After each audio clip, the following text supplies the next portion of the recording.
이제 예배가 시작됩니다. 신령한 예배를 위하여 휴대폰을 꺼내셔서 꺼져 있는지 확인해 주시고 끄지 않으신 분들은 꼭 꺼주시기를 바랍니다. 그리고 성도님들의 온 몸과 마음을 예배로만 집중해 주시기 바랍니다.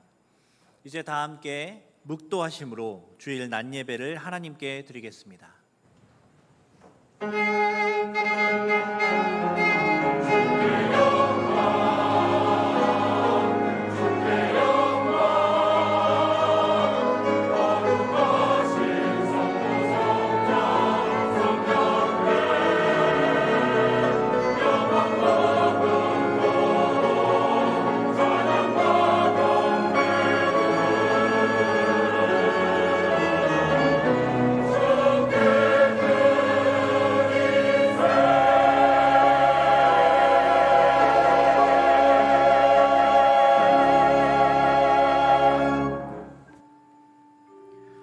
너희도 성령 안에서 하나님이 거하실 초소가 되기 위하여 그리스도 예수 안에서 함께 지어져 가느니라. 아멘.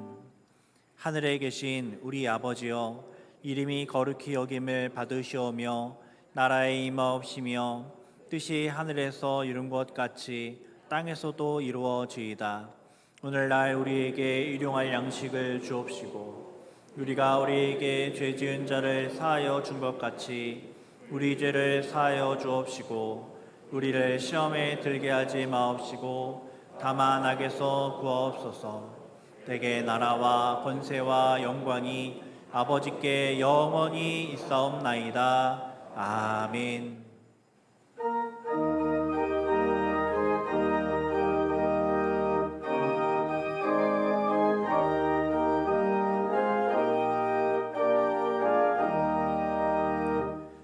세상이 캄캄하여서 참 빛이 없었더니 그 빛나는 영광 나타나 온 세상 빛이었네.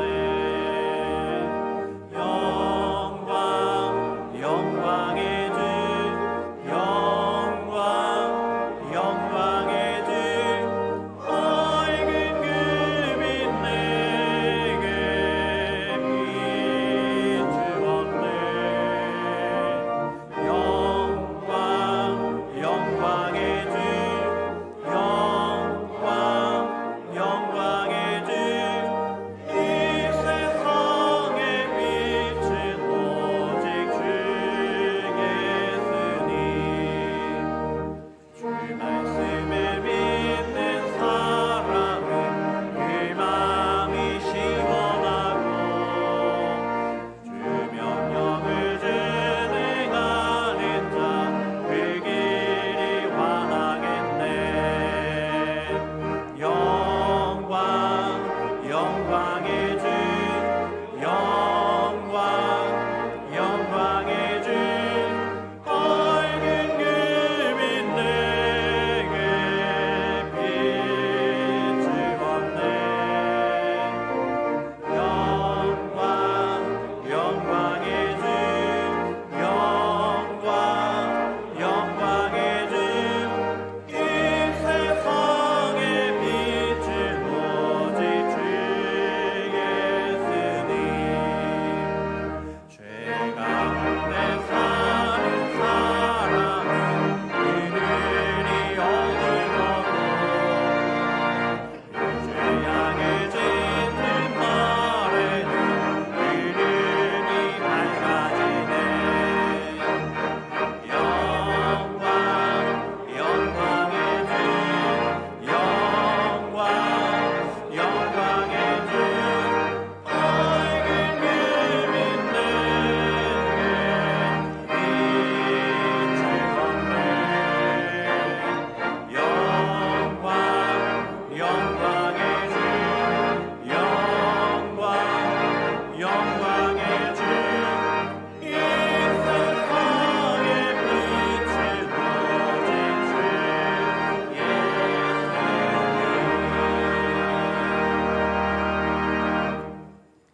교동문 제68문 이사야 40장입니다. 제68문을 함께 교독하겠습니다. 외치는 자의 소리여 이르되 너희는 광야에서 여호와의 길을 예비하라. 골짜기마다 도두어지며 산마다 언덕마다 낮아지며 고르지 아니한 곳이 평탄하게 되며 여호와의 영광이 나타나고 모든 육체가 그것을 함께 보리라. 말하는 자의 소리여 이르되 외치라. 대답하되 내가 무엇이라 외치리이까 하니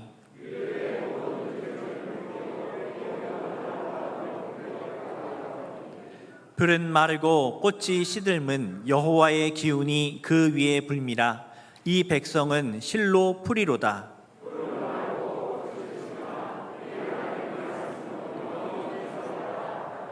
아멘. 전능하사 천지를 만드신 하나님 아버지를 내가 믿사오며 그 외아들 우리 주 예수 그리스도를 믿사오니 이는 성령으로 잉태하사 동정녀 마리아에게 나시고 본디오 빌라도에게 고난을 받으사 십자가에 못 박혀 죽으시고 장사한 지 사흘 만에 죽은 자 가운데서 다시 살아나시며 하늘에 오르사 전능하신 하나님 우편에 앉아 계시다가 저리로서 산자와 죽은 자를 심판하러 오시리라. 성령을 믿사오며 거룩한 공예와 성도가 서로 교통하는 것과 죄를 사하여 주시는 것과 몸이 다시 사는 것과 영원히 사는 것을 믿사옵나이다. 아멘.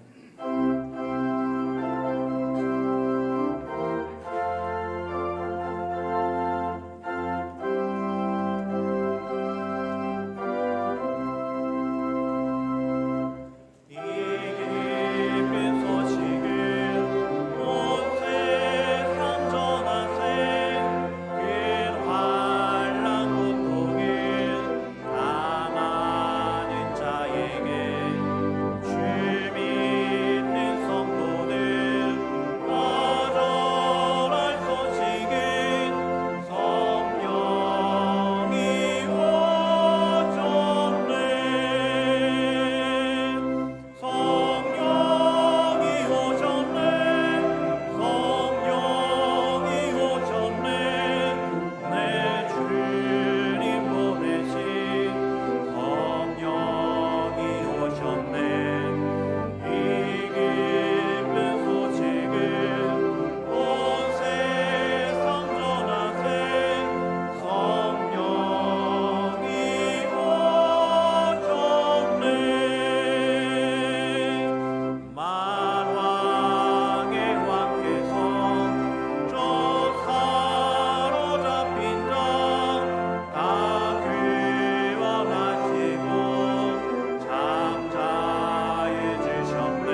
너희 중에 고난을 당하는 자가 있느냐? 그는 기도할 것이요.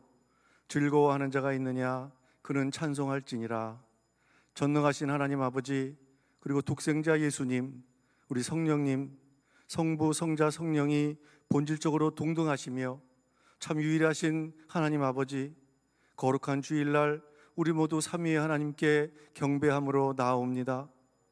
구원받을 자격이 없었던 우리들이었지만은 하나님께서 우리를 두 팔 벌려 하나님의 영원한 나라로 감싸 안아 주셨습니다. 이제 우리는 하나님의 영원한 영광에 참여할 수 있는 측량할 수 없는 은혜를 입은 자들입니다. 이 시간 하나님께 겸손히 구하오니 하나님 앞에 온전한 마음과 전심으로 예배에 나올 수 있도록 인도하여 주옵소서. 우리의 경배와 찬양을 통하여 영광을 받아주시고 우리의 마음을 정결하게 하여 주옵소서. 하나님, 이 예배를 통하여 우리가 지고 가는 세상의 모든 근심, 걱정, 연약함들이 다 내려지고 회복되는 놀라운 은혜도 주님 베풀어 주시기를 간절히 기도합니다. 하나님 아버지, 우리 승동교회는 이제 130주년을 바라보고 나아갑니다. 하나님께서 세우신 주의 종 태영태 목사님의 말씀의 능력으로 성령 충만한 교회가 되도록 복내리워 주옵소서.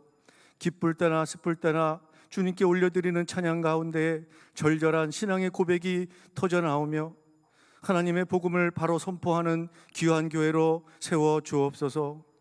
한국교회에 하나님께서 우리에게 주신 그 귀한 사명을 잊지 않고 능히 감당하게 인도하여 주옵소서. 하나님께서 준비하신 승동교회 전성기를 향하여 우리 모두 한 마음으로 주님의 십자가의 길을 바로 걸어 나아가게 인도하시며 우리 교회를 오직 주님만으로 기뻐하는 교회로 삼아 주옵소서. 하나님, 하나님께서 열면 닫을 사람이 없고 닫으면 열 사람이 없으리라고 귀한 말씀하신 것을 기억합니다. 필라델피아 교회 앞에 열린 문을 주시고 이를 능히 닫을 사람이 없으리라고 축복하신 우리 하나님 아버지, 우리 승동교회를 축복하여 주옵소서. 승동교회의 문을 활짝 열어 주옵소서. 복음의 문을 열어 주옵소서. 우리 성도들에게 심령의 새로운 소송함을 허락하여 주시기를 원합니다. 다음 달 10월 1일부터 14일까지는 전교인 부흥회를 개최합니다. 목사님의 간절한 기도로 귀한 강사 목사님을 초청합니다. 하나님, 우리가 은혜 받을 수 있는 준비가 되도록 우리의 마음도 열어 주옵소서.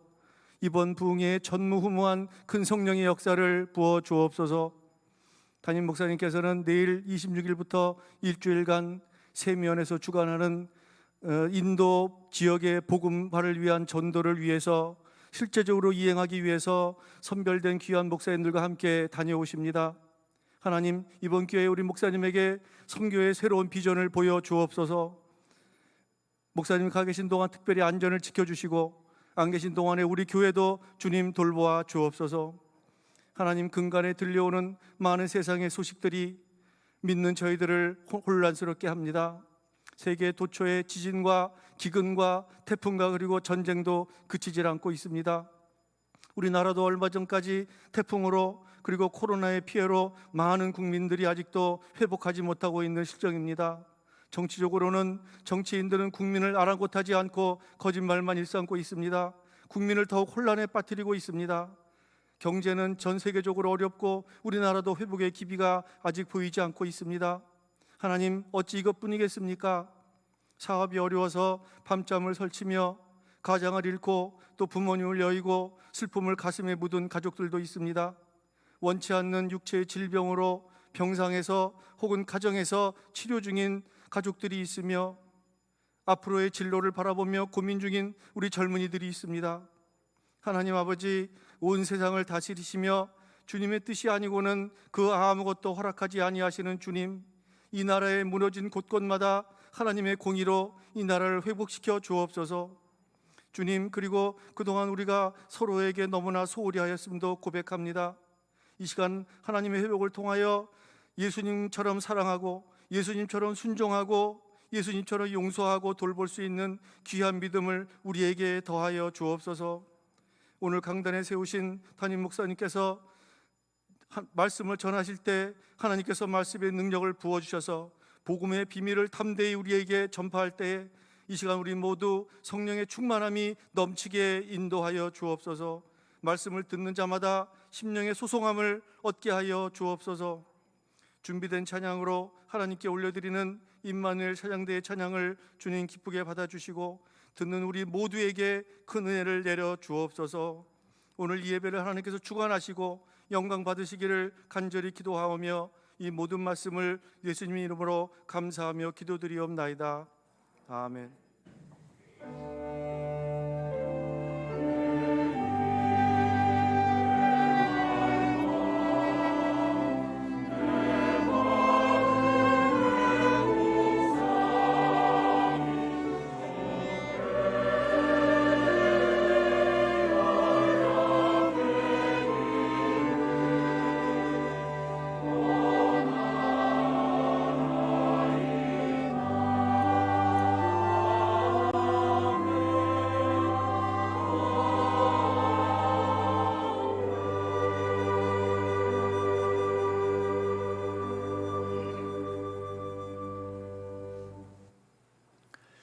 성경을 봉독하겠습니다. 하나님의 말씀은 에베소서 4장 30절에서 32절까지입니다.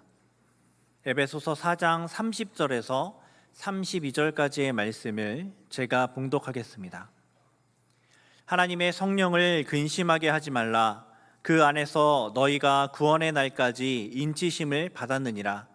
너희는 모든 악독과 노함과 분냄과 떠드는 것과 비방하는 것을 모든 악의와 함께 버리고 서로 친절하게 하며 불쌍히 여기며 서로 용서하기를 하나님이 그리스도 안에서 너희를 용서하심과 같이 하라. 아멘.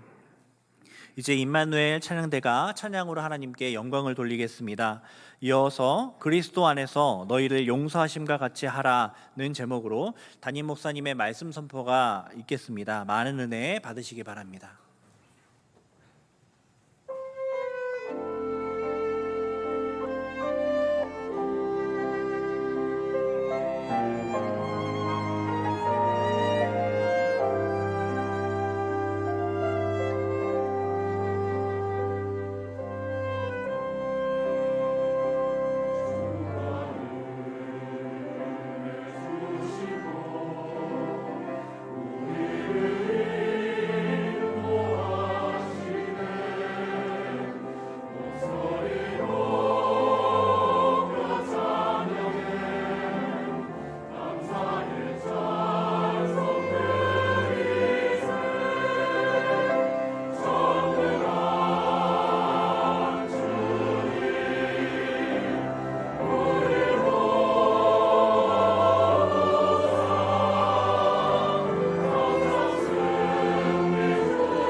아멘. 은혜로운 찬양 감사드립니다. 우리 좌우분들하고 인사하실 때 복된 주일입니다 이렇게 인사하겠습니다. 네, 한 번 더 인사하겠습니다. 서로 용서하는 성숙한 교회가 됩시다 이렇게 인사하겠습니다. 네, 인사가 조금씩 길어지고 있습니다. 에베소서 말씀은 저희가 하나님 앞에서 얼마나 존귀한 자들인지에 대해서 일깨워주는 그런 그 의미들을 참 많이 가지고 있습니다. 그래서 성도가 거룩하고 또 그 연합인 교회가 하나님의 말씀과 그 뜻 가운데 얼마나 아름다운 곳인가라고 하는 것에 대해서 우리에게 일깨워주고 있습니다. 성도는 어떻게 태어나게 됩니까? 하나님의 그런 우리를 만세 전부터 택정하신 그 택하심을 따라 가지고 이루어지게 됩니다. 성자 예수님은 그 하나님의 뜻에 순종하셔서 때로 우리가 악하고 어리석을 때도 있지만 그런 그 모습 가운데 있는 우리조차라도 십자가의 그 사랑으로 용서하시고 품으시면서 주님의 그 구원의 계획을 완성하십니다. 그리고 성령 하나님은 우리와 늘 동행하시면서 어제보다 오늘이 또 오늘보다 그 이후가 하나님의 말씀 가운데 더 온전히 세워지는 성도로 될 수 있도록 우리와 동행해 주시면서 우리를 세우시는 그와 같은 귀하고 놀라운 일들을 이루어 가시는 것을 보게 됩니다. 에베소 교회는 이 말씀을 바울에게 받으면서 요청받게 되는 것이 있습니다. 그래서 성도라고 하는 이 개인이 하나님의 이 계획과 뜻 가운데 구속되어진 자들이니 얼마나 영광스러운가라고 하는 이야기를 하고 있으면서 우리로 하여금 하나님의 영광의 찬송이다라고 그렇게 이야기를 합니다. 우리가 어떤 노래를 찬양의 곡조로 올려드려서만 찬양이 되는 것이 아니고 우리의 존재가 하나님의 모습을 담고 그래서 세상 가운데 살아갈 때 빛되고 소금됨의 그런 그 모습과 역할로 살아가게 될 때 우리의 그 존재와 모습 그 자체로 하나님은 영광을 받으시고 우리는 하나님의 영광의 찬송이 된다라고 그렇게 성경은 이야기를 하고 있습니다. 그러면서 그 영광의 찬송이 되는 너희가 하나님의 그 계획과 뜻 가운데서 날마다 그리스도의 장성한 분량에까지 믿음이 자라고 성장했으면 좋겠다, 이런 또 권면을 하게 되죠. 그 성장함이 하나님 안에서 우리에게 이루어지게 될 때 우리에게 나타나는 모습이 있는데 이것을 온전함이라고 하는 완전함과 동일한 단어를 쓰지만 우리식의 표현으로 할 때는 이것을 온전한이라고 표현을 해서 하나님의 완전을 지향하고 닮아가도록, 그래서 이 온전한이라고 하는 표현이 그리스도 예수의 장성한 분량에까지 이르는 그 표본이 되도록 그렇게 우리로 하여금 성도로 온전하라라고 하는 요청을 하고 있습니다. 이 온전함이 우리 가운데 나타나게 될 때 드러나게 되는 게 있는데 우리가 죄 때문에 아담 이후에 깨어지고 흐트러지게 된 하나님의 형상이 온전하게 회복되게 됩니다. 그래서 우리가 믿음 가운데 하나님의 말씀으로 바로 잘 서 있으면 내 모습 가운데서 드러나는 하나님의 형상을 통해서 살아계신 하나님이 외부로 드러나고 사람들 가운데 하나님은 정말 살아계시는구나, 저 사람을 보니까 하나님이 계신다라고 하는 것을 알게 하는 장치로 저희를 온전함으로 하나님이 그렇게 사용을 하시게 됩니다. 이것을 우리가 지난주 그 지난주에 말씀을 통해서 바울이 에베소 교인과 저희들에게 이것을 무엇라고 이야기를 했냐 하면 이 온전함의 형태의 하나님의 형상을 따라 서게 되는 성도의 모습이 바로 다른 것이 아니고 너희가 새 사람을 입는 것이다, 예수 그리스도로 새 옷을 입는 것, 그것을 하나님의 형상이 드러나는 것이다 라고 그렇게 이야기한다고 했습니다. 그러면 이 새 옷을 입고 새 사람이 되어진 믿음의 사람들에게 하나님이 그래서 바울을 통해서 우리에게 요청하고 있는 내용의 것은 무엇일까요? 새 사람에게는 새로운 계명, 새 계명이 주어진다는 겁니다. 그 첫 번째 계명이 뭐였습니까? 하나님을 사랑하라, 마음을 다하고 뜻을 다하고 힘을 다해서 주 너의 하나님을 사랑하라 라고 하는 하나님과 우리 사이의 관계 맺음에 대한 계명이었습니다. 그래서 성령의 충만을 받고 하나님의 말씀을 따르고 순종하면서 주님의 기쁨이 되어 살아가는 것, 그것을 통해서 하나님을 사랑하는 것이 나타나게 된다, 이것을 바울이 이야기를 한 바가 있습니다. 그리고 두 번째 계명으로서 내 이웃을 내 몸과 같이 사랑하는 것을 통해 가지고 새 옷을 예수 그리스도로 말미암아 입게 된다라고 이야기하면서 새 사람은 새 계명의 두 번째도 실현하고 살아가야 된다. 그것이 이웃을 내 몸과 같이 사랑하는 것이다 라고 그렇게 이야기를 한 바가 있습니다. 그러면서 10계명의 5계명부터의 이웃과의 관계에 대한 부분들을 다시 한번 떠올리게 하면서 성도가 성도다워지는 것은 하나님을 사랑하고 말씀을 받고 그것을 순종하여 이웃 가운데 나타내게 되는 것을 통해서 너희가 그리스도인이다, 새 옷을 입은 자이다 라고 하는 칭함을 외부로부터도 확인하며 살아갈 수가 있다는 거죠. 그래서 하나님을 사랑하고 그리고 이웃을 내 몸과 같이 사랑하는 새 사람을 입고 살아가라 라고 하는 요청을 한 바가 있습니다. 그리고 오늘 우리가 읽은 이 말씀에 보니까 그렇기 때문에 너희가 유지하고 살아가는 모습이 있었으면 좋겠다. 새 사람으로서 하나님의 형상을 가진 자로서 너희가 이것을 잃지 말고 그리고 유지하며 살아가야 되는데 그게 뭐냐 하면 성령의 충만이다. 그래서 너희가 성령의 충만한 하나님의 사람으로 살아가라 라고 하면서 요청하고 있는 내용이 뭐냐 하면 성령을 어떻게 하지 마라? 근심하게 하지 말아라 라고 하는 이야기를 하게 됩니다. 그러면 성령을 근심하게 하지 않는 것, 그것이 무엇일까? 또 그리고 어떻게 하면 하나님의 성령이 근심하지 않고 반대로 하나님의 성령께서 우리 때문에 기뻐하심의 모습 가운데로 하나님이 우리 가운데 거하시게 할까? 그것을 바울이 우리에게 권면하면서 성령의 근심이 아니라 성령의 충만을 유지하고 살아가는 방식에 대해서 우리에게 오늘 본문의 말씀을 통해서 이야기를 해주고 있는 것을 보게 됩니다. 그래서 우리가 이 말씀을 통해서 우리 안에서 성령이 기뻐하시는, 그리고 우리 안에서 성령이 근심하시지 않도록 하는 그 방식이 무엇인지를 함께 말씀을 통해서 받고 그리고 마음에 새기는 시간을 가지기를 원합니다. 첫 번째로 성령의 근심이 우리 가운데 있지 않기 위해서 우리는 성령 하나님의 인치심 받은 자들이다 라고 하는 것을 잊지 말아라 라고 그렇게 요청을 하고 있는 것을 보게 됩니다. 30절 말씀인데요, 같이 한번 읽도록 하겠습니다. 하나님의 성령을 근심하게 하지 말라. 그 안에서 너희가 구원의 날까지 인치심을 받았느니라. 30절 말씀에 성령을 근심하게 하지 말라, 그러기 위해서 그 안에서 너희가 구원을 얻을 때까지 인치심을 받았다라고 하는 것을 잊지 말아라 라고 그렇게 요청을 하고 있습니다. 이게 무슨 얘기일까요? 성부 하나님이 우리를 택정하시고 예수님이 십자가로 그 구속을 완성하시고 그래서 성령 하나님이 우리 안에 거하시면서 우리와 동행하시게 될 때 우리가 잊지 말아야 될 것이 있다. 성령이 우리 안에 계셔서 때로 우리 때문에 근심하시게 되는 경우가 있는데 그 근심하시지 않도록 해드리기 위해서 우리가 잊지 말아야 될 것, 그게 뭐냐면 너희가 구원받은 하나님의 백성, 인치심 받은 하나님의 자녀다라고 하는 것을 잊지 말라는 겁니다. 이것이 왜 어떻게 성령에 고민하지 않으시게 하는 방편이 되는 걸까요? 이 얘기는 다른 얘기가 아니라 하나님의 그 구원이 그 계획과 약속을 따라 주님의 그 십자가의 헌신과 순종을 따라서 우리 가운데 이루어졌다는 겁니다. 그러면 우리는 누구일까요? 우리는 그리스도인입니다.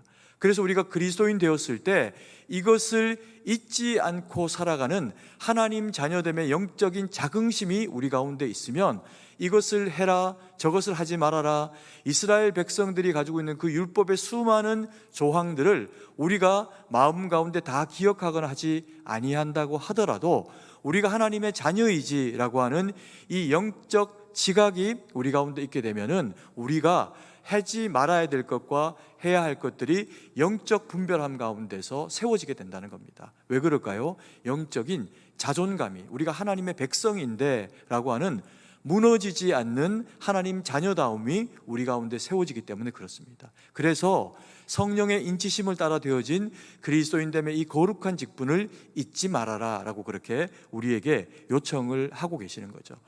최근에 디즈니에서, 이제 디즈니사에서 내년에 발표되게 될 이제 영화를 발표했습니다. 우리가 잘 아는 인어공주라고 하는 그런 그 영화인데, 우리가 인어공주를 이전에는 동화책, 안데르센의 동화책을 통해서 읽거나 또 누가 읽어주면 어릴 때 듣거나, 그래서 이 인어공주에 대한 이미지를 우리가 잘 가지고 있습니다. 그런데 이제 세상에 이 인어공주가 내년에 실사판이라고 해서 배우가 만화가 아니라 배우가 그것을 연기하면서 인어공주를 이제 영화로 표현하게 되는 그런 그 기회를 디즈니사가 가지게 됐습니다. 그랬더니 애들이 세상에서 난리가 났습니다. 모든 세상의 아이가 다 난리가 난 건 아닌데 세상의 한 3분의 1 정도가 난리가 났습니다. 왜 그럴까? 이 디즈니사에서 우리가 생각하는 그런 그 인어공주에 대한 이미지를 머릿속에 생각을 하면 반은 사람, 그리고 허리 아래로 반은 또 물고기 모양, 비늘이 있는 지느러미가 있는 물고기 모양을 하고 있으니까 사실 이 자체가 충격이죠. 그런데 우리가 이걸로 굳이 그렇게 충격을 받을 이유가 없는 것은 세상에 인어가 없습니다. 안데르센이라고 하는 작가가 그 덴마크 지역에서 아이들에게 이런 식의 어떤 의미 있는 일반적으로 생각하는 사람들의 생각이 아닌 또 다른 의미에서의 사랑과 가치와 희생과 뭐 이런 것들을 일깨워 주기 위해 가지고 나름 이 소설로 이거를 이제 동화로 그렇게 이제 기록을 한 내용이죠. 그래서 우리는 그 내용을 다 알고 있습니다. 그럼 이게 뭐 세상에 그렇게 큰 일, 충격되는 일이 있어질 수가 있을까요? 인어가 발견됐을까요? 그러지도 않았고 그럴 일도 없습니다. 근데 누가 이게 난리가 났냐 하면 이제 디즈니사에서 내년에 23년도에 이제 인어공주 실사판이 이제 방영이 될 겁니다라고 하는 광고를 하니까 그걸 보고 있던 애들이 보면서 우와 이렇게 난리가 난 거예요. 그 난리가 난 애들이 누구냐 하면 흑인 아이들인 겁니다. 인어공주가 백인, 흑인, 그리고 황인, 그 중에서 누구로 표현된 걸까요? 흑인으로 표현된 겁니다. 이게 왜 세상이 뒤집어지고 애들이 왜 놀랄 일일까를 생각을 해보니까 우리가 생각하는 인어공주는 백인일까요? 흑인일까요? 황인일까요? 백인이죠. 덴마크 지역에 안데르센도 백인이고, 그래서 그들이 쓴 소설이 또 그래서 알려지게 될 때 우리는 이미지상 가지고 있을 때 만약에 인어공주가 없지만 있다고 하면 백인일 수 있겠다 이런 생각을 우리의 그 마음 가운데 하게 되는 그런 그 경우가 생길 수 있겠죠. 그래서 모든 사람들이 거기에 아무도 이야기하지 않았지만 심정적으로 인어공주는 백인이야 이런 동의가 돼 있는 겁니다. 그런데 이번에 이제 디즈니에서 이 실사판 인어공주를 촬영을 하면서 선택한 배우가 누구냐 하면 흑인 아이인 거예요. 흑인 여자 배우를 선택을 해서 인어공주를 만든 겁니다.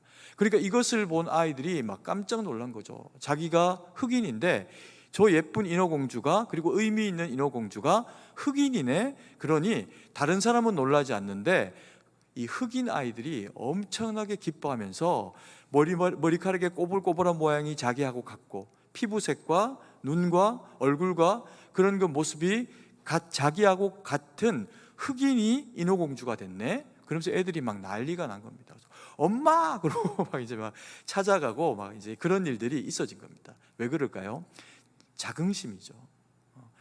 남이 나를 바라볼 때, 또 내가 나를 바라볼 때 그런 이제 열등감이라고 하는 것이 사실 누구에게나 일정 부분은 있죠. 그런데 이 흑인 아이들에게 내가 좀 덜 이쁜가?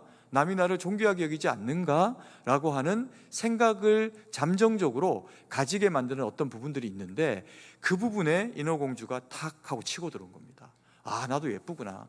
남이 바라봐서 나도 좋은 이미지의 어떤 대상일 수 있구나 라고 하는 것을 아이들이 그 마음에 자긍심으로 가지니까 인어공주의 모습 가운데 자기가 투영이 된 거죠. 우리가 예수 그리스도를 믿고 우리가 그리스도인이라고 불리게 된 그 연유는 다른 게 없습니다. 예수 그리스도가 우리를 위해 죽으시고 그리고 십자가에 우리의 모든 죄를 거기에 거시고 죽으시고 부활하셔서 우리를 자녀 삼으셨기 때문에 우리가 그리스도를 따라 그리스도인이 된 겁니다. 그래서 우리가 그리스도인이라고 하는 것이 성령의 그런 그 근심치 아니하시게 되는 원인이 되는 첫 번째 이유가 되는 것은 우리가 성령 하나님을 기쁘시게 해야 하는 하나님의 거룩한 자녀라는 거죠.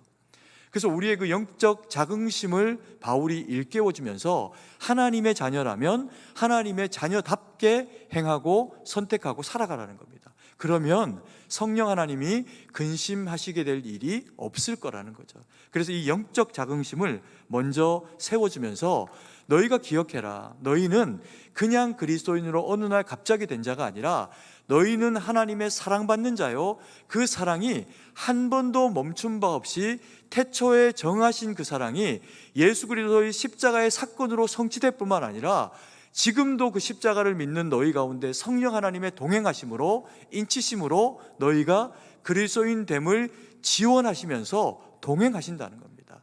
그러니까 너희가 성령 하나님을 기쁘시게 하는 대상으로 살아가라. 사랑받았으니 사랑하라. 이걸 다른 표현으로 하면 바울이 표현하고 있는 새 사람은 새 계명을 가져야 된다는 겁니다. 이 새 계명은 복잡하고 10개를 다 못 외워도 됩니다. 그러면 예수님이 설명한 방식으로서의 두 계명 중에 하나의 계명이 무엇이었습니까? 하나님을 사랑하라는 거죠. 하나님을 사랑하되 마음을 다하고 뜻을 다하고 힘을 다해서 주 너의 하나님을 사랑하라는 겁니다. 사랑받았으니 사랑하라. 너희는 사랑받아 되어진 그리스도인이니 하나님을 사랑하라. 이것이 인치심을 받은 자인 것을 잊지 말아라. 성령을 근심치 아니하게 되는 첫 번째 키는 이것이다. 이렇게 우리에게 요청을 하고 있는 겁니다. 그러면서 바울이 이제 두 번째 이야기로 성령 하나님을 우리 가운데서 근심치 아니하시도록 하기 위해서 우리가 보다 구체적으로 바라봐야 될 것들이 무엇인가에 대해서 설명을 해주고 있습니다. 그 내용을 보면요, 모든 악독과 노함과 분냄과 떠듬과 비방과 모든 악의를 함께 버리라 라고 이야기합니다. 이게 어떤 내용일까요? 성령 하나님을 근심하지 아니하실 수 있도록 우리가 도와드릴 수 있고, 또 우리가 순종하며 감당해야 될 것이 악독을 버리고 노함과 분냄과 떠듬과 비방과 그리고 모든 악의를 버리는 것이다, 이렇게 이야기하죠. 좀 구체적이기도 하고, 그리고 아직까지도 사실 이게 조금 광의적인 그런 의미를 가지고 있는 것도 사실입니다. 근데 우리가 하나씩 볼까요? 바울이 첫 번째로 우리 안에 있는 성령 하나님의 회방 받으심을 일어나지 않도록 하기 위해 가지고 우리가 지켜야 될 것 중에 첫 번째가 뭐냐면 모든 악독을 버려라, 이렇게 이야기합니다. 우리가 말씀 한번 읽어볼까요? 31절 말씀입니다. 같이 한번 읽습니다. 너희는 모든 악독과 노함과 분냄과 떠드는 것과 비방하는 것을 모든 악의와 함께 버리고. 여기서 등장하는 첫 번째 악독, 이것은 뭐냐면 원어상의 의미로 보면 이것은 쓴 것, 이런 표현입니다. 뭐 예를 들면 담즙처럼 이렇게 쓴 것, 얼마나 쓴지 입에 넣으면 감당할 수 없게 쓰답니다. 뭐 먹어보진 못했지만, 그러나 그런 것들을 표현할 때 쓰는 단어가 이 악독이라고 해석되어 있는 쓴 것, 쓴이라고 하는 이 단어라는 겁니다. 그래서 우리 마음 가운데 이것이 악독으로, 쓴 것으로 작용해가지고 우리의 영혼을 해할 수 있는 어떤 것들에 대해서도 이걸 다 어떻게 해라? 금해라. 그렇게 해서 이 악독 앞에는 모든이 붙어 있습니다. 모든 쓴 것, 모든 악독을 너희 마음 가운데서 버려라, 제해라, 이렇게 요청하는 거죠. 그러면 이 악독이, 이 모든 악독으로 우리 가운데 어떤 형태로 드러날 수 있는가? 이 악독이 드러나게 될 때 단계가 있답니다. 그 단계가 뭐냐면요, 첫 번째 1단계로 노함과 분냄으로 표현될 수가 있다는 거죠. 이 노함과 분냄은 어떤 걸까요? 우리 속에서 막 화가 일어나는 거죠. 누군가가 어떤 상황이 우리 가운데 나에게 탐탁지 않는 상황으로 우리 마음 가운데 무언가를 확 밀어오게 하고 일으키게 될 때 우리 마음 가운데서 작동하는 에너지입니다. 이게 노함입니다. 그러면 분냄은 뭘까요? 분냄도 우리 마음 가운데서 어떤 대상과 상황 때문에 내게 부딪혀 할 때 이 감정이 우리 가운데 격동하면서 일어나게 되는 마음의 표현입니다.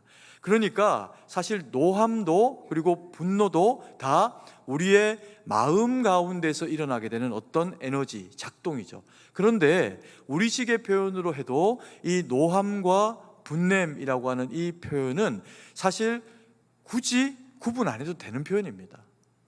이 단어로 이 단어를 대신하고 이 단어로 이 단어를 대신해도 우리가 전혀 그것에 대해서 이해 못할 일이 없는 노함이나 분노나 같은 의미를 가지고 있는 우리 안에 불편한 감정적인 어떤 격동이 일어나는 것을 노함이라고 그렇게 표현합니다. 그런데 이것을 말씀드렸듯이 악독이 드러나게 되는 우리 안에 쓴 뿌리와 같은 것들로 인해 가지고 우리 마음 가운데서 1단계로 나타나게 되는 마음의 격동인데, 이게 노함과 분노다라고 그렇게 제가 조금 전에 말씀드렸습니다. 같이 쓸 수도 있는 단어입니다. 근데 이것을 굳이 노함이라고 그리고 분노라고 분리해 가지고 쓰게 될 때 어떤 경우에 이렇게 이제 분리해 가지고 우리가 사용을 하게 될까요?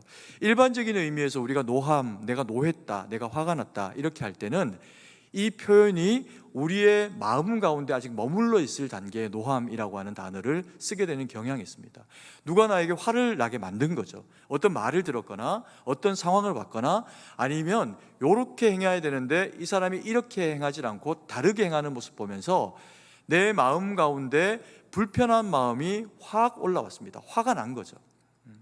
그런데 이 화가 난 것이 아직까지 내 마음 가운데 머물러 있고 내 마음의 자리를 떠나지 않았습니다. 그래서 이 노함은 마음에 가득 찰 수 있는데 옆에 사람이 내가 노했는지 안 했는지 알까요, 모를까요? 알 수도 있고 모를 수도 있습니다. 왜요? 숨기고 있으니까.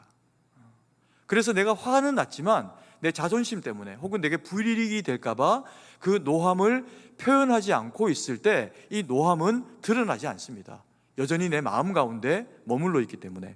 그런데 이제 요게 단계를 하나 더 거치면서 분냄이라고 하는 그런 이제 감정적인 격동의 상황 가운데로 들어가게 되면은 이 노함이 외부로 표현이 되게 되어 있습니다.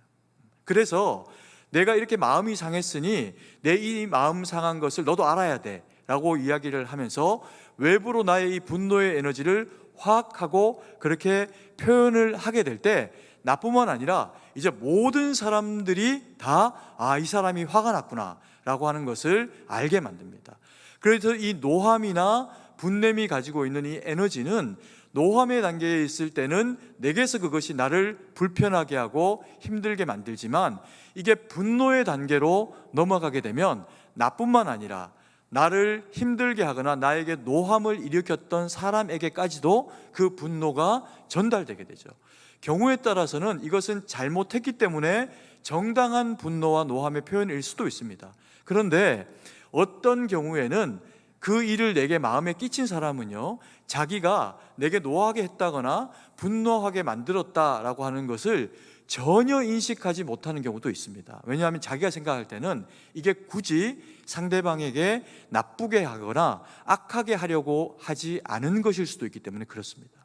근데 이것을 받는 사람의 입장에서 자기의 마음의 상태에서의 어떤 해석이나 그리고 또 부딪힘이 되어질 때 노함이 되고 분노가 되면서 노함으로 참았다가 분노로 그것을 표현하게 되면 경우에 따라서는 그걸로 우리의 마음이 해소가 되는 경우도 있지만 열의 한 9 정도를 내가 노하거나 내가 분노를 표현하면 그 분노를 받은 사람이 자기가 심지어 잘못했는데도 불구하고 그렇게 생각합니다.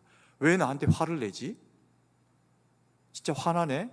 그러면서 더 화나게 합니다. 그래서 이 노함과 분냄은 궁극적인 방식의 선한 해결책이 되질 않습니다. 근데 이것을요, 해결하지 않고 이게 두 가지가 다 우리의 마음 가운데서 일어나는 격동인데 이 노함을 그냥 노함의 상태로 마음 가운데 가만히 놓아두기만 하면, 참기만 하면 이게 능사가 되는 게 아니라 병이 됩니다. 그래서 참고 참으면 더 착해질 수도 있지만 더 우리 마음 가운데 분노는 사라지지 않고 일어날 수도 있습니다. 그래서 참다 터지면 그게 더 무서운 일이 되어져 가지고 결국에는 한 번도 참아본 일이 없는 일이 돼버립니다. 그래서 참으려고 하면 끝까지 참아야 됩니다. 그런데 그것이 쉽지만은 않죠. 이것을 그래서 심리학에서는 이것을 너희가 이런 어떤 분노가 있는 것을 잘 표현해야 된다. 그래서 정말 잘 표현해야 됩니다. 그런데 이걸 잘 표현하지 않으면 되려주고 말로 받습니다. 선의 행에다가 더 악한 경우를 경험하게 되기도 합니다. 그래서 노하는 상황이 되어도 뭐는 하지 마라? 분내지 마라. 기도하고, 그리고 이것을 굳이 표현해야 된다고 하면 내게 이것을 해악으로 미친 자조차도 성장할 수 있는 계기로 이것을 만들어내라. 그러면 너희가 어떻게 한다? 그리스도의 장성한 분량에까지 이르게 된다. 이것을 그래서 마음에 대한 이야기로 첫 번째 단계, 이 악이 마음의 단계에서 그것으로 넘어가지 않도록 이야기하고 계시는 것을 보게 됩니다. 이것을 왜 이렇게 그러면 이야기할까요? 이게 두 번째 계명에 해당합니다. 세 사람에게 적용되는 첫 번째 이 계명이 뭐였습니까? 내 하나님을 사랑해라. 마음을 다하고 뜻을 다하고 힘을 다해서 주 너의 하나님을 사랑해라. 두 번째 계명이요, 내 이웃을 내 몸과 같이 사랑해라.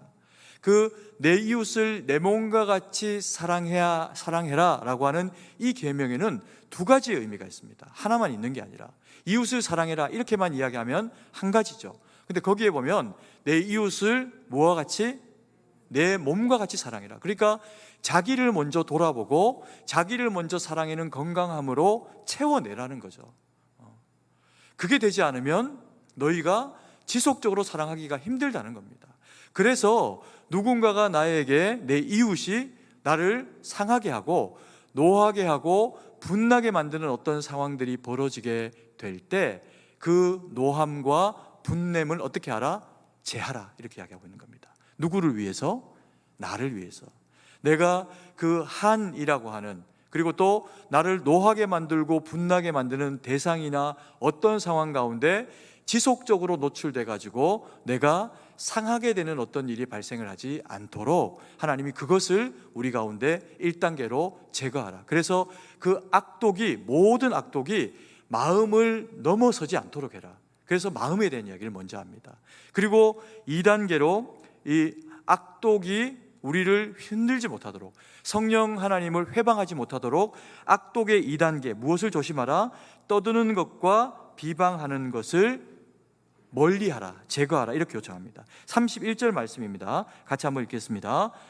너희는 모든 악독과 노함과 분냄과 떠드는 것과 비방하는 것을 모든 악의와 함께 버리고, 어떻게 하라고 합니까? 버리랍니다.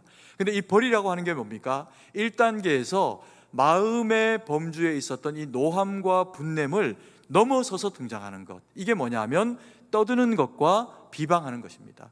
이 떠드는 것과 비방하는 것이 무엇일까요? 노함과 분냄은 말이 필요 없습니다. 이렇게 화난 겁니다. 화나 보이죠? 화나 안 보이십니까? 말하지 않아도 화는 충분히 표현하고 드러낼 수 있습니다.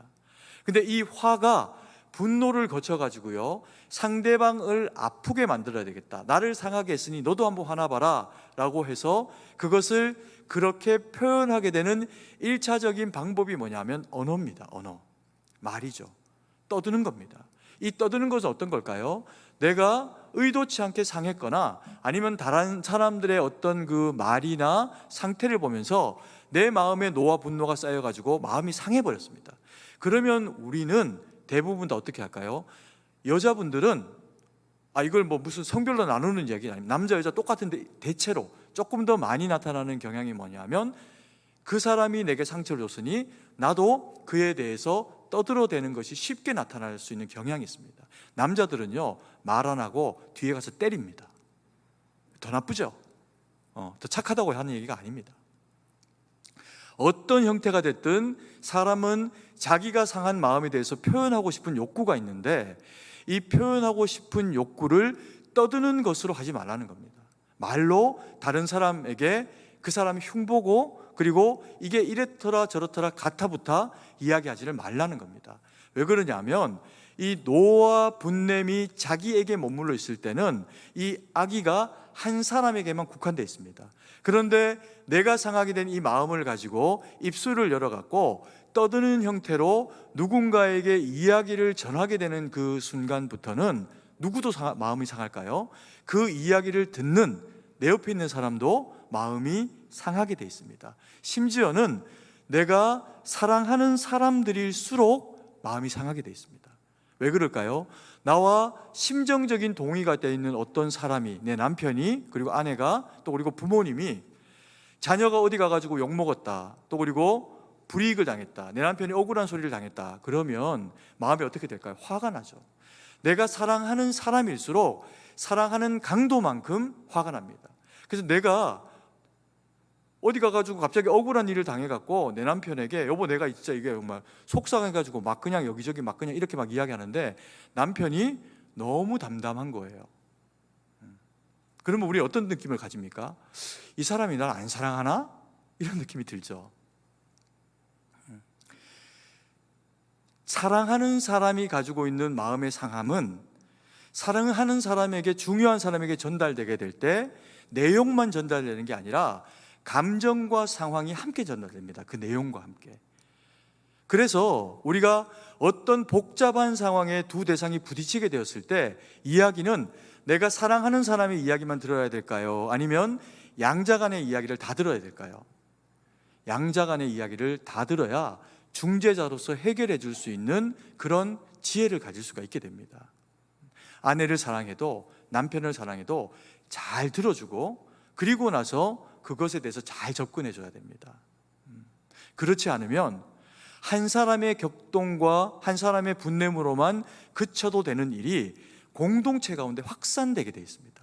내 남편에게, 우리 교회 집사님에게, 장로님에게, 뭐 이렇게 이제 이 분냄이 확산이 되면서 교회 전체가 이게 이분화되어져 가지고 나와 혹은 나의 반대편에 있는 사람들로 나뉘게 되어진 어떤 상황이 이 떠들음을 통해서 되어줄 수가 있다는 겁니다. 그래서 이것은 마음의 상태를 넘어서는 이 떠들어대는 것, 이것은 하나님이 너무 싫어하시고 엄히 경계해야 하는 모습이라는 거죠. 이게 2단계 말이라는 겁니다. 요 말이 떠드는 것에서 한 단계 더 나아가는 모습이 나타나는 것, 그게 뭘까요? 비방하는 겁니다. 비방하는 거는 저 사람이 싫습니다. 내지는 이 일이 싫습니다. 그러니 이게 옳은 것과 상관이 없습니다. 이게 아무리 옳은 일이어도 내가 생각할 때 교회에 옳은 일이 아니고 내가 생각할 때는 내 마음에 좀 불편하고 나는 하고 싶지 않은 겁니다. 그러면 가만히 있으면 되는데 이런 경우에 어떻게 할 거예요? 비방을 하는 겁니다. 선히 행하는 사람들의 일을, 선한 교회의 일을 비방하는 사람과 비방하는 어떤 상황들이 생겨날 수 있는 거죠. 이게 악독이 가지는 말로 표현되어지는 또 하나의 그런 나쁜 예라는 겁니다. 그래서 이 비방은요, 목적을 가집니다. 그 사람이나 교회를 험담하고 싶고 옳은 사람인데 내가 틀렸는데도 불구하고 비방을 통해 가지고 그 사람이 선한 일을 한 것을, 교회가 선한 일을 한 것을 마치 나쁜 일을 한 것처럼 회방하는 것, 이게 누구의 일입니까? 마귀의 일입니다. 그리스도인이 되어가지고 성도가 되어가지고 입술을 제어하지 못해서 마귀의 종처럼 행동하게 되는 경우가 생길 수 있다는 거죠.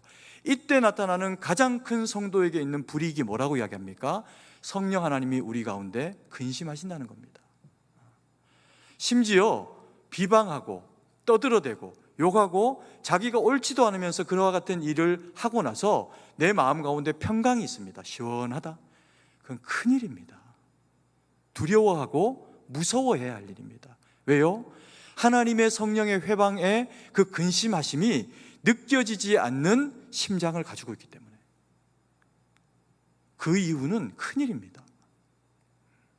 그래서 이것을 교회의 구성원이 된 너희들에게 이와 같은 성령의 회방함이 나타나지 않도록 해라 라고 이야기를 하면서 모든 악독을 버려라. 1단계 마음에서 그것이 넘어서지 않게 하라. 노함과 분노를 제해라. 그리고 2단계 뭐였습니까? 떠들어대는 것과 비방하는 악을 말하는 것을 멈춰라. 제거해라. 그렇게 이야기하는 거죠. 그러면서 3단계, 악독의 3단계는 총론입니다. 뭐냐 하면 모든 악의 악한 의도를 제거해라, 이렇게 이야기합니다. 31절 말씀을 다시 한번 읽겠습니다. 너희는 모든 악독과 노함과 분냄과 떠드는 것과 비방하는 것을 모든 악의와 함께 버리고, 버리라는 거죠.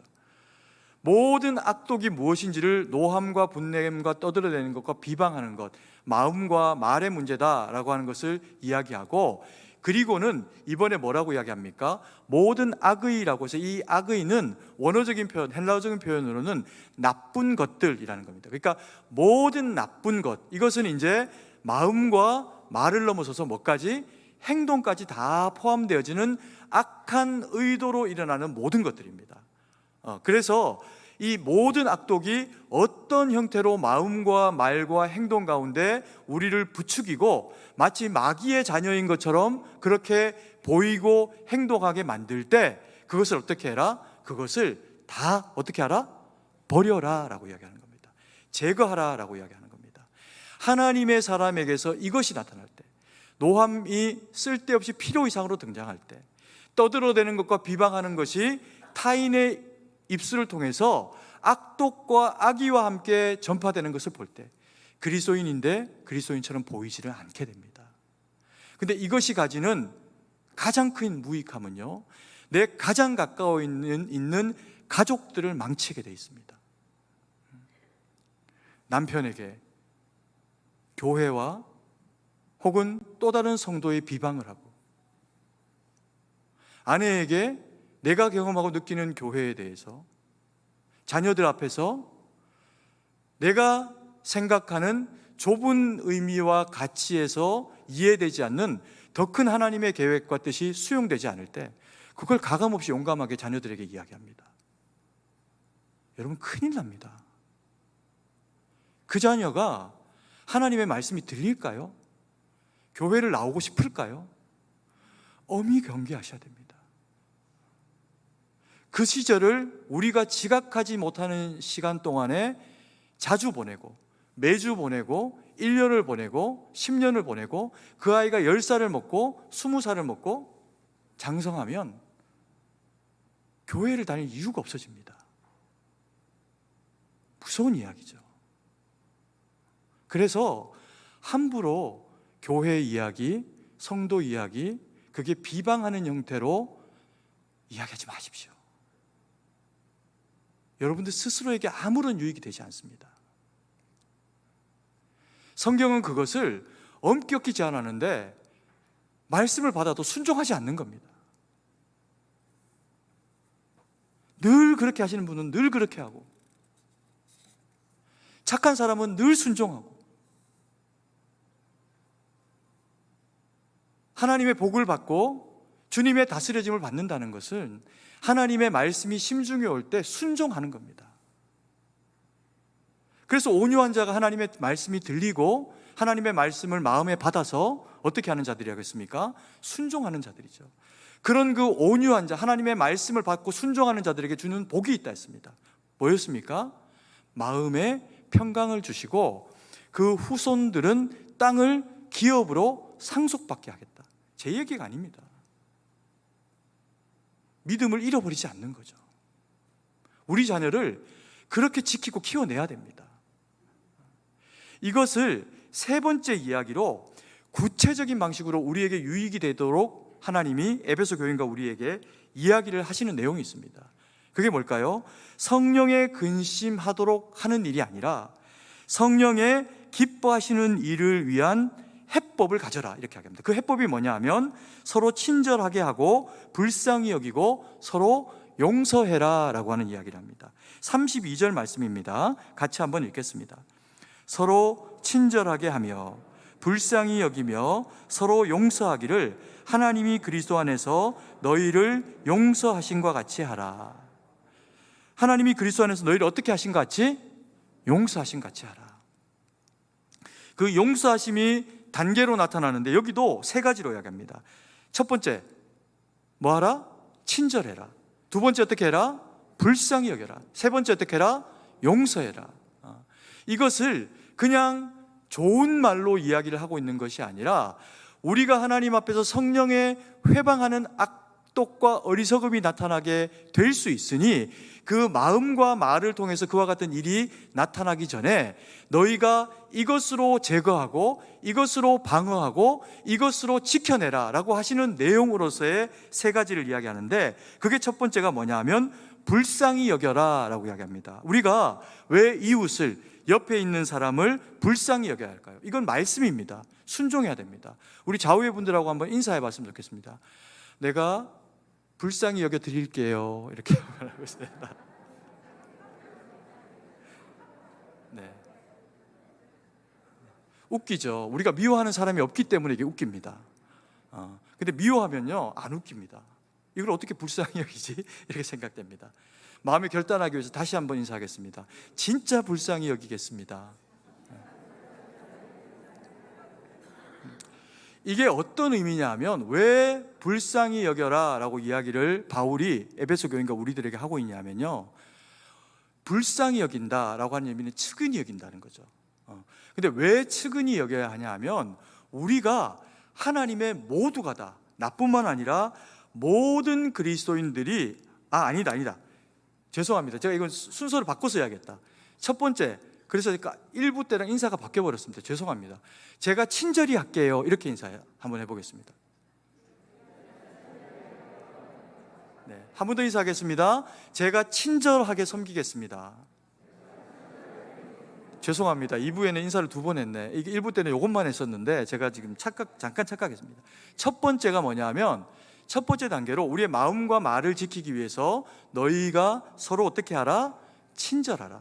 서로 친절하라를 첫 번째 단계로 이야기하는 이유가 뭐냐면, 우리 마음 가운데서 성령 하나님을 불편하게 만들어버리는 악독이 구체적으로 드러나게 되는 그 계기를 없애기 위한 건데, 그때 우리가 마음 가운데 뭘 가져야 된다?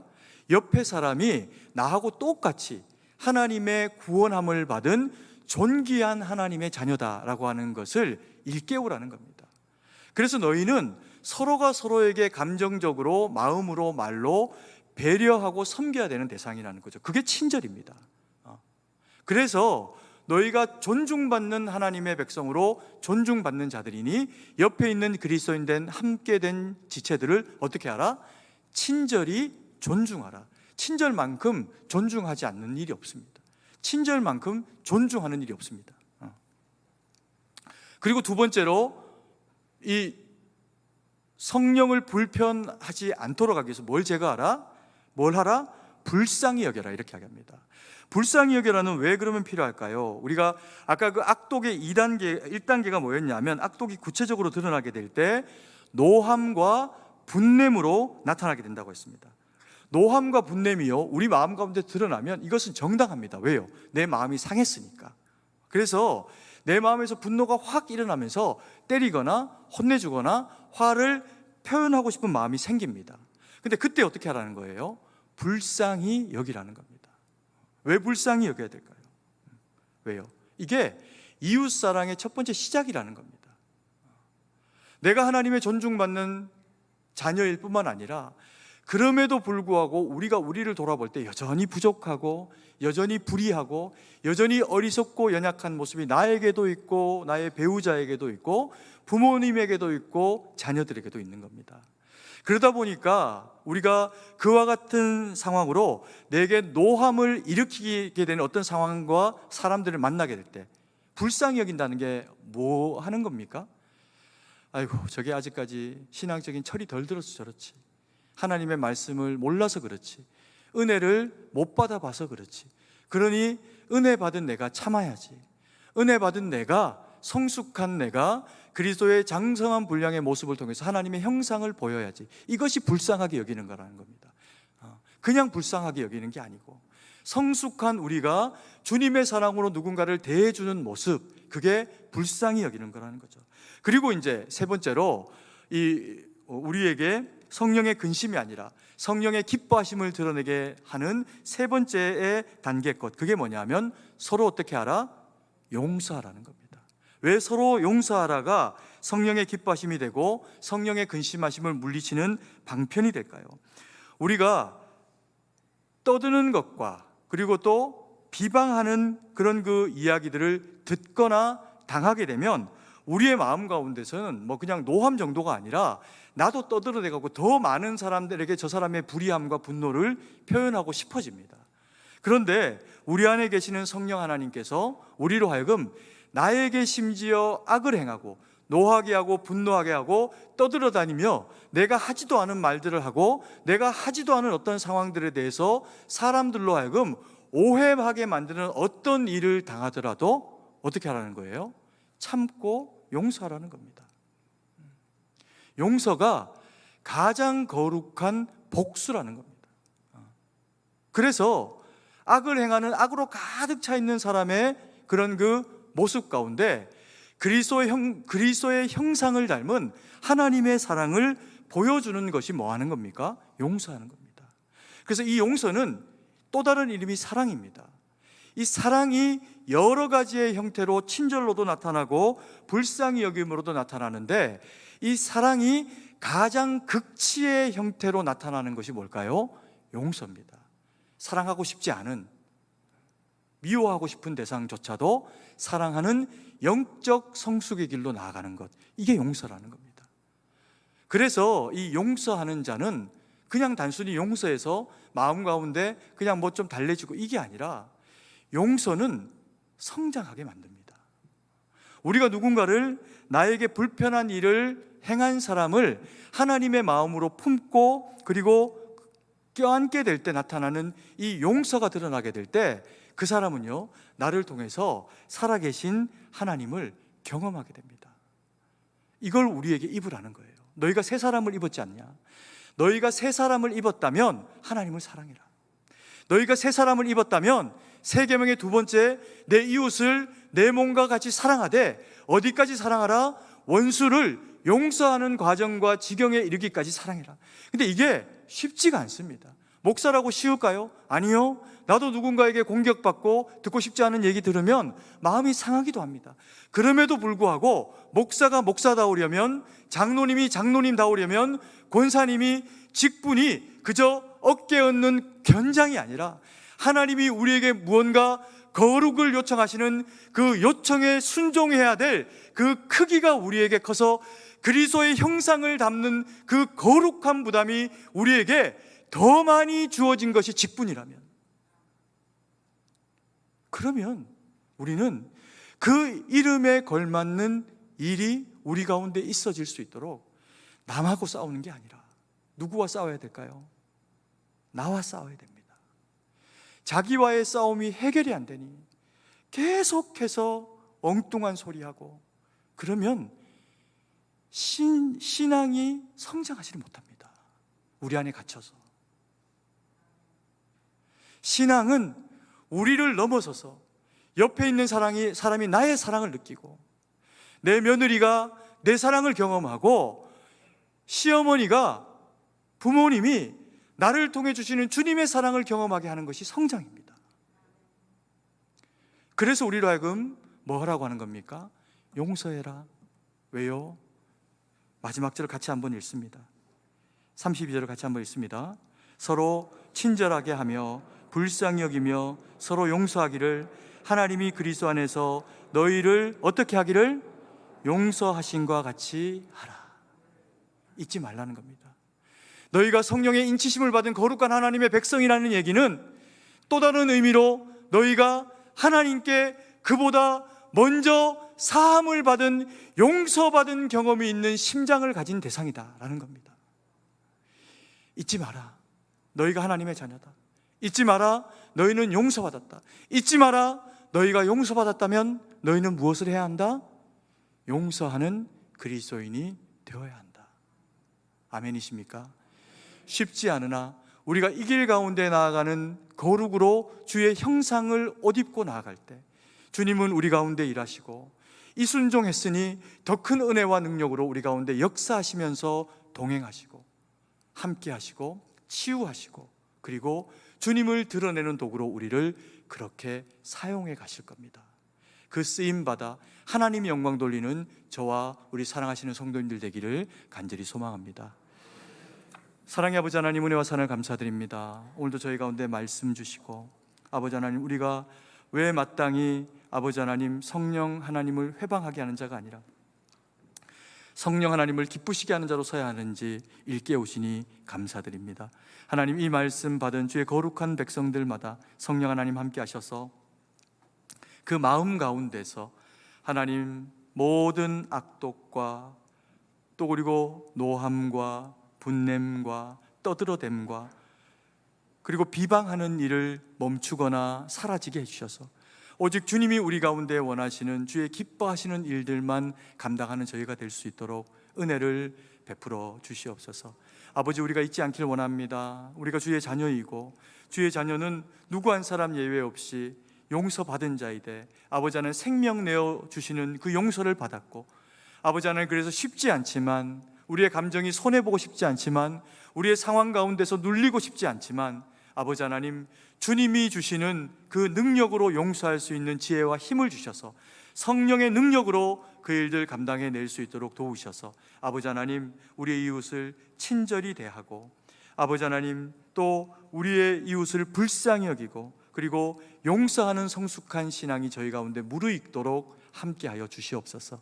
그래서 우리 승동교회에 속한 모든 믿음의 권속들이 다 주님 앞에 동일한 말씀에 순종되어져서 누구도 영적인 손해남 없이 존중받고 그리고 또 용서받는 그리고 용서하는 성숙한 믿음의 길로 나아가는 저희 모두가 될 수 있도록 역사하여 주시옵소서. 주님께 모든 것을 의지하고 감사드리며 살아계신 주 예수님 이름으로 기도드립니다. 아멘.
사랑과 풍성하신 아버지 하나님, 은혜와 사랑을 감사드립니다. 저희를 주의 택한 백성 삼으시고 귀한 은혜와 능력으로 저희를 채우셔서 하나님의 거룩한 백성, 주의 자녀 되게 하시니 감사드립니다. 하나님, 우리 안에 성령을 회방하는 어떤 것들도 다 물리치고 떠나가게 하시고 오직 교회가 교회됨으로 성도가 성도됨으로 하나님 영광 돌리는 데 쓰임되는 저희가 될 수 있도록 은혜를 베풀어 주시옵소서. 하나님, 그래서 우리가 주의 것인 줄 알고 아버지 하나님 주님 앞에 귀한 예물 믿음으로 올려드립니다. 이 예물이 쓰이는 곳에 주의 은혜와 능력과 거룩만 나타나도록 역사하여 주시옵소서. 아버지 하나님, 참으로 이 나라 이 백성에 당하고 있는 이 힘겹고 아픈 고충의 상황들을 보시고 불쌍히 여기셔서 아버지 하나님 주님 오실 때까지 쓰임받는 나라 될 수 있도록 역사하여 주시옵소서. 아버지 하나님, 수많은 교회들이 이 땅에 주의 은혜로 세워진 바 되었습니다. 하나님, 강단마다 선포되는 은혜의 말씀 받은 거룩한 믿음의 성도들이 성도들이 일어나서 그 선 곳에서 빛과 소금의 역할을 주신 말씀 따라 감당해서 하나님 영광 돌릴 수 있도록 주님 함께하여 주옵소서. 그래서 이 땅의 정치, 경제, 문화와 치안과 안보와 교육과 그 어떤 영역이라도 주의 손길 필요치 아니한 곳 없사오니 주여 함께하셔서 아버지 하나님, 우리 모두가 하나님 영광 돌리는 그런 아버지 하나님 믿음의 사람으로 설 수 있도록 주여 이 땅 가운데 성령의 기름 부으심으로 함께 하시고 아버지 하나님, 이 나라를 또 이 땅의 수많은 교회들을 사용하시고 은혜 베풀어 주시옵소서. 하나님, 우리 승동교회도 그와 같은 쓰임 되기를 원합니다. 아버지 하나님, 우리의 자녀 세대, 우리의 청장년 세대, 우리의 부모님 세대가 동일한 말씀 가운데 아멘으로 순종되어져서 아버지 하나님, 하나님의 뜻을 이루어드리는 거룩한 자들로 하나님, 우리 승동교회가 쓰임되기를 소망하오니 주의 은혜와 능력으로 함께 하셔서 주의 기쁨이 되는 저희 모두가 될 수 있도록 함께하여 주시옵소서. 하나님, 우리 가운데 연약한 지체들이 있습니다. 이 자리를 사모하나 그 육체의 연약함을 따라 나오지 못하는 지체들도 있습니다. 우리 하나님께서 불쌍히 여기시고 은혜 베풀어 주셔서 아버지 하나님, 저들이 어디에 있든지 무엇을 하고 있든지 아버지 하나님, 그 육체의 연약함과 상황의 곤란함 가운데 역사해 주셔서 병든 자 낫게 하시고 연약한 자 강건케 하시고 가난한 자 부하게 하심으로 하나님만 영광 돌릴 수 있는 거룩한 백성들의 모임이 우리 승동교회 가운데 이루어질 수 있도록 하나님 치유하시고 부하게 하시고 역사하시고 채워주시옵소서. 아버지 하나님, 참으로 세계 만방에 흩어져서 복음 전하고 있는 우리 귀한 믿음의 선교사님들이 있습니다. 저들의 아버지 수고로운 헌신 가운데 함께해 주셔서 어디에 있든지 전하는 그 말씀이 복음의 능력이 되어져서 많은 영혼들이 주님께로 돌아오는 일 되도록 역사하시고 아버지 하나님, 또한 아버지 하나님, 그 섬김이 온전함으로 이루어질 수 있도록 하나님, 그 모든 연약함 가운데도 건강 가운데도 가정 가운데도 하나님의 은혜와 능력으로 채우시고 치유하시고 함께하여 주시옵소서. 그래서 우리 모두가 어디에 있든지 무엇을 하든지 하나님 영광 돌리는 일꾼들로 쓰임되도록 역사하여 주시옵소서.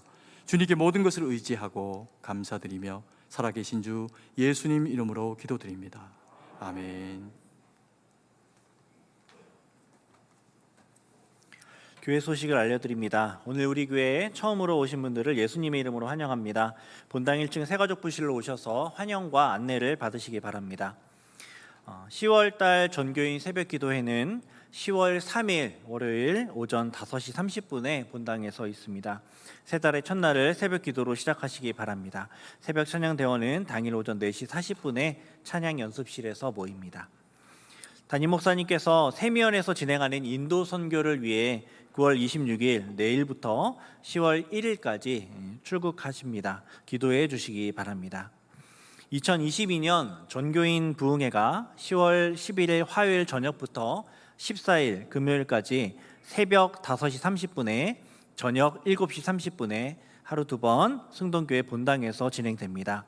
하나님을 가까이 하라는 주제로 대구 내일교회 심우하시는 이관영 목사님을 강사로 모시고 진행하게 되는데 위에서 기도해 주시고 많이 참석해 주시기 바랍니다.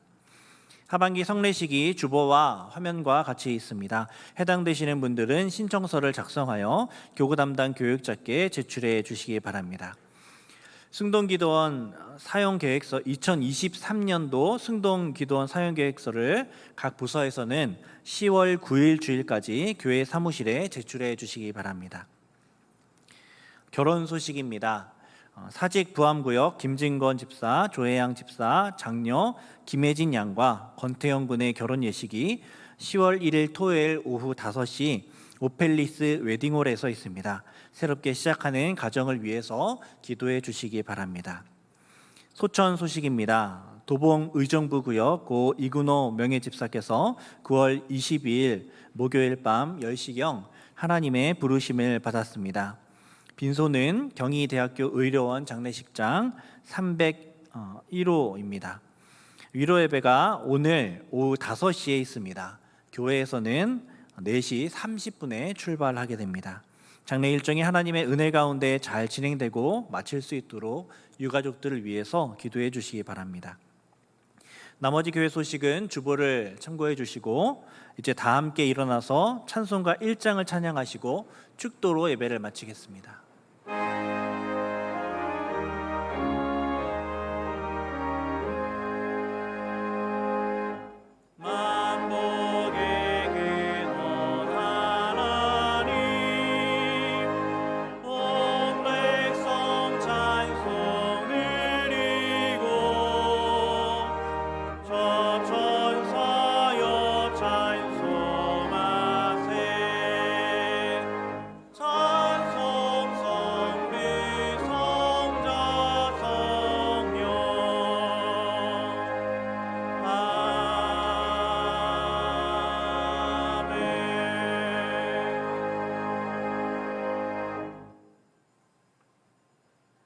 이제는 우리 구주 예수 그리스도의 구속의 은혜와 무한하신 하나님 아버지의 사랑하심과 성령의 위로교통 충만하심의 은혜의 역사가 그 마음 가운데 주신 말씀으로 새기고 성령의 회방함을 주장하는 어떤 분냄과 어떤 노함과 떠들어댐과 비방함 가운데서 오직 주의 말씀으로 사랑하며 용서하고 섬겨냄을 통해서 주의 기쁨이 되어드리기로 다짐하며 결정하는 주의 거룩한 백성들 머리 위에 이제로부터 영원토록 함께 계실지어다.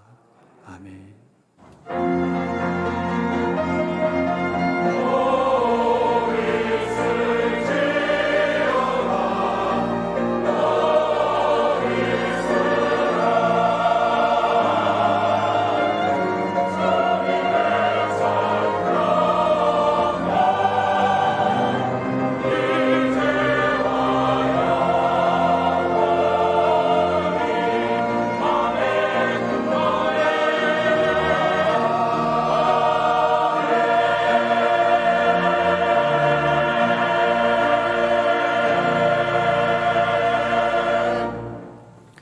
찬송가 546장 1절 4절 찬양하시겠습니다.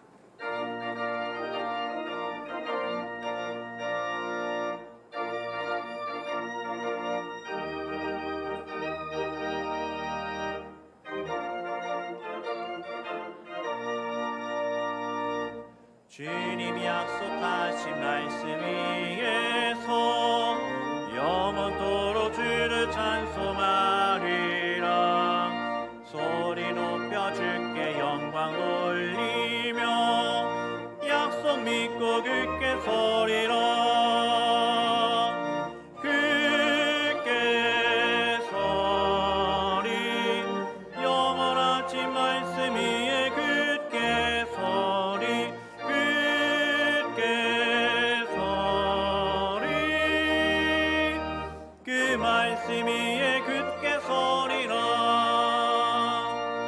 주님 약속하신 말씀 위에서 성령 인도하는 대로 행하며 주님 품에 항상 안식 얻으며 약속 믿고 굳게 서리라. 굳게 서리 영원하신 말씀 위에 굳게 서리. 굳게 서리 그 말씀 위에